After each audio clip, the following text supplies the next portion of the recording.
tradição. Hoje, terça-feira, dia 31 de março, dia de finalizarmos o mês, né? O mês de março. O dia do make-off, então essas curiosidades. Já sabe, né? Ativa o sininho de notificações para receber os vídeos todos os dias a partir das 5 horas da manhã. Também, deixe seu comentário, se inscreva e vamos para mais assunto, que é o de hoje.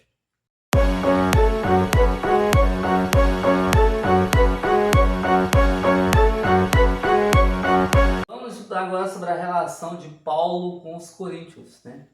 A igreja de Corinto foi quem enviou a carta primeiro para Paulo, pedindo conselhos, advertências, né?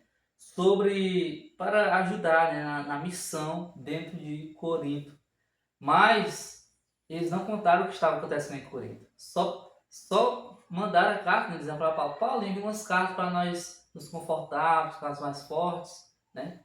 Para Paulo fazer isso. Mas em vez de contar a realidade dura e cruel que estava acontecendo em Corinto, não fizeram. Mas então, como que Paulo soube que estava acontecendo tudo aquilo? O Espírito Santo fez com que Paulo interpretasse o que realmente estava acontecendo em Corinto para que enviasse aquela carta, né? A primeira carta de Coríntios, que podemos ler os 13 capítulos, né?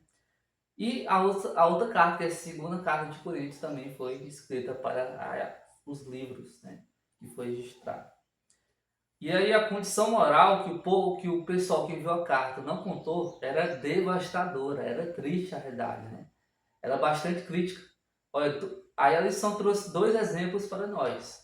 O primeiro exemplo está em 1 Coríntios 5:7, que é o seguinte: um rapaz estava tendo um caso com a madrasta, ou seja, um rapaz estava tendo um caso com a madrasta dentro da cidade de Corinto. O outro caso está em 1 Coríntios 3:1, que havia membros da igreja processando uns aos outros. Olha só, né? Que se acham irmãos processando uns dos outros, né? Ou seja, estava um caos. E aí Paulo, né, ele enviou as cartas e também enviou Tito, que era um seu grande amigo, né, para preparar o caminho, né, da cidade de Corinto. E escreveu cartas aos cristãos daquela cidade. Ou seja, Paulo ali fez a sua parte, né? Ele não podia largar a cidade que ele estava, que eu não posso falar, pois eu não sei muito bem qual era a cidade que Paulo estava nesse momento. Mas a missão estava lá na cidade, ou seja, não podia sair de lá para voltar para Coríntios, né, para resolver essa solução. Enviou Tito, enviou cartas para que a mensagem da pregação continuasse e o povo de Corinto crescesse espiritualmente cada vez mais. E sobre o sexo? Em 1 Coríntios 7:9, Paulo aconselhou os solteiros a terem domínio próprio sobre si, né? O sexo, Paulo deixou bem claro que tem que vir depois do casamento, se for da vontade dos dois e se for principalmente da vontade de Deus. Isso tudo tem que vir a partir do casamento, né? Inclusive, Paulo menciona que se não conseguir controlar, é melhor viver abrasado. Quando se fala viver abrasado, vem de uma versão, né? Versão da aramaico, quer dizer ficar ardendo de desejo. É melhor você se casar logo do que ficar ardendo de desejo. Ou seja, ficar adiando o casamento, querendo fazer relações sexuais, mas não tem como, e aí fica nesse desejo. Ou seja, é melhor se você se casar logo. Exatamente isso que Paulo fala para os coríntios e que fala para nós também. Amém? Segunda curiosidade.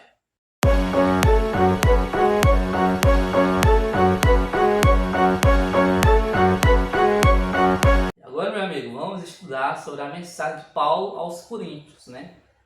Paulo, antes de tudo, né, no começo da carta, né, da primeira carta de Coríntios, ele usou a maratona para ilustrar como deve ser a vida do cristão. Quando o cidadão está correndo na maratona, ele vai se importar com os que estão lá olhando para ele, né? Ele vai desviar, né, do caminho? Não. Por quê? Porque ele quer vencer, ele quer chegar na faixa, né, primeiro. Ele quer ser o primeiro, quer ser a medalha de ouro, quer ganhar a medalha de ouro. É exatamente isso que um cristão deve ter em mente. É preciso abandonar tudo aquilo que pode nos impedir de prosseguir na corrida rumo à vitória.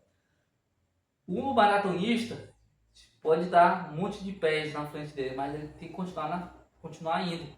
Pois senão, se ele tropeçar, ele vai perder. Então é por isso que não deve ser assim. Devemos seguir rumo à vitória, né? Devemos seguir.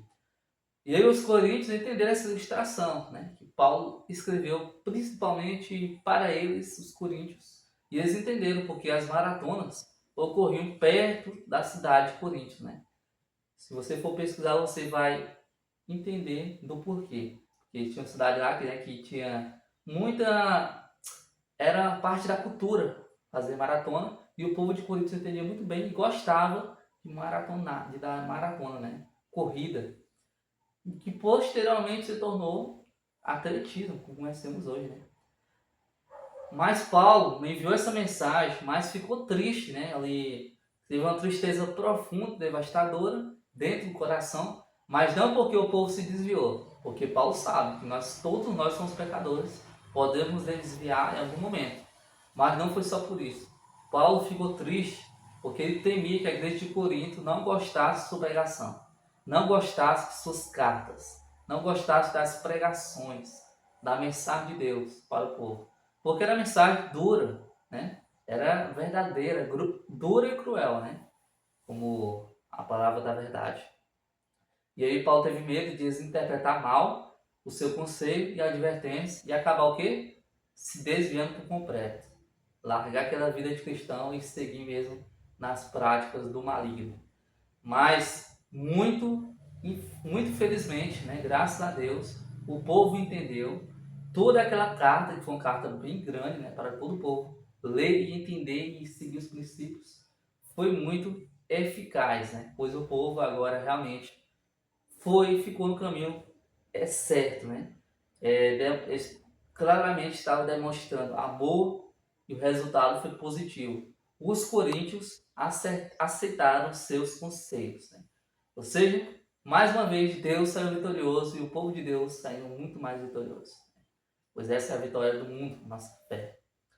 Então finalizamos o assunto, vamos estudar a partir de amanhã continuamos estudando o assunto sobre relações sexuais, sobre o amor e sobre a pregação de Paulo nas cartas aos Coríntios. Amém? Vamos orar? Senhor, finalizamos mais um dia, estamos finalizando esse assunto de hoje. Aprendemos muitas curiosidades, queremos estar com o Senhor em todos os momentos, todas as circunstâncias. Em nome do Senhor Jesus, amém.